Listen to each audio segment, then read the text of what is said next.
Le jardin des Pousses Verts, un espace sensorimoteur en plein air dont le nom est inspiré du conte de Maurice Druon, Tistou et les Pousses Verts.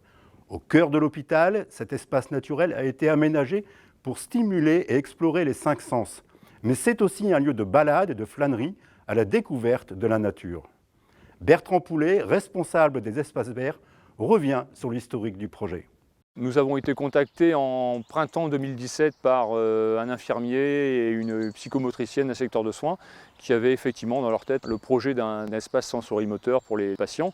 On est allé visiter plusieurs jardins, notamment à l'EPSM de Saint-André, la Basée près du M, le parc Mosaïque, et à l'automne 2017, on a commencé à partir d'une friche à construire ce jardin. Et on a réussi à faire collaborer un certain nombre de services dans l'aménagement du jardin, que ce soit les plantations d'arbres, la réalisation de modules, tout un tas d'aménagements qui se sont faits au fur et à mesure. Très bien. Ça y est, il est planté.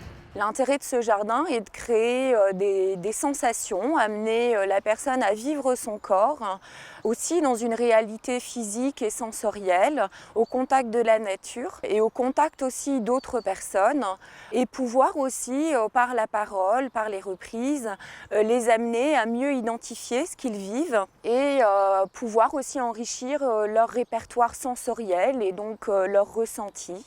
Quand on arrive dans ce jardin, au début on arrive sur le chemin des va-nu-pieds, donc on tire les chaussures, on a différentes matières sous les pieds, donc qui sont agressives ou pas agressives, douces, pas douces.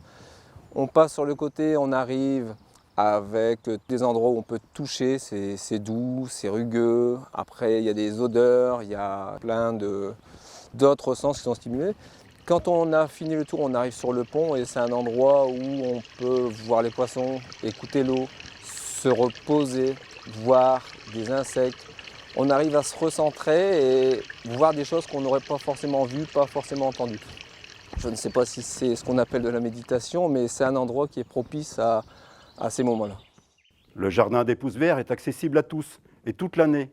Sa configuration permet d'accueillir des ateliers comme la danse ou encore la balade comptée. Il a décidé d'emmener sa vache sur le sommet de la colline la plus haute. L'important, c'est que finalement, chaque personne puisse s'épanouir, les personnes que nous accompagnons et que nous accueillons, que ce soit aussi les simples visiteurs qui viennent dans cet espace ouvert et accessible, où il est possible de pouvoir discuter avec les jardiniers pour pouvoir satisfaire sa curiosité. Un jardin, c'est toujours évolutif. On peut toujours changer et ajouter des nouvelles choses. On a eu par exemple des idées avec une plasticienne qui a eu une idée d'une cabane sonore et ça s'est transformé en nichoir sonore sur lequel on est venu implanter des outils de jardinier. C'est vrai que les usagers nous disent souvent qu'il est agréable de venir ici parce que justement, à chaque fois qu'ils viennent, il y a des choses qui se sont rajoutées ou des choses qui ont changé. On fait des plantations un peu en fonction des saisons. Et c'est vrai que ça, pour nous, c'est super agréable de pouvoir se dire, bah voilà, on peut le faire changer. Ce n'est pas un jardin fermé qui ne changera jamais. C'est une aventure sensorielle, une aventure affective aussi, parce qu'il y a des douceurs d'odeur, il y a des douceurs de toucher, on passe de rigidité sur certaines textures dans le parcours. Et après c'est doux, il n'y a rien de fixe en fait.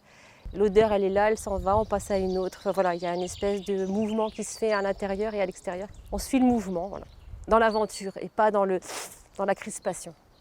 Nous, ce qui nous a intéressé dans ce projet, c'est de pouvoir quelque part faire partie du projet de soins, être partenaire du projet de soins. Ça, c'est extrêmement important pour nous.